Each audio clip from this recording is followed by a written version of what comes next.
ছেড়ে যাওয়ার ইচ্ছা থাকলে কখনো কারোর কাছে যেও না, কখনো কারোর ভালোবাসার অভিনয় করো না।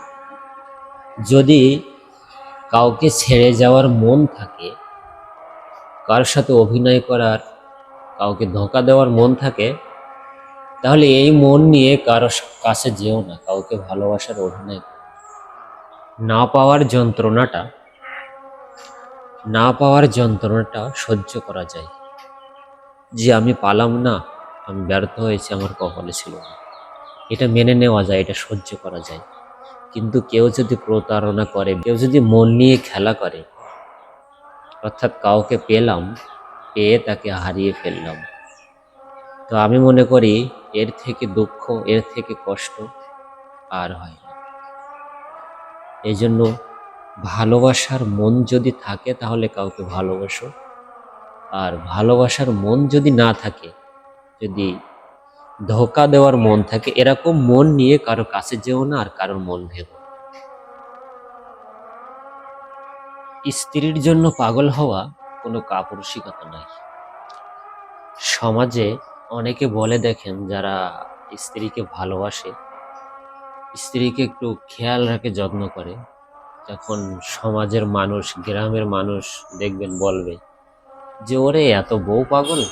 তারপরে ফ্যামিলির মানুষও আছে, নিজের ভাই, বাবা মা, তারাও বলে যে এত বউ পাগল, বউর আঁচলের তলায় থাকে। এরকম কথা সমাজের মানুষ বলে, বা নিজের ফ্যামিলিতেও অনেকে বলে। তো আসলে স্ত্রীকে ভালোবাসা এটা কাপুরুষিকতা নয়। যারা বলে আসলে তাদের ভালোবাসার কোনো মনই নেই, তারা স্ত্রীকে ভালোবাসতে জানে না এবং তারা ভালোই বাসে না।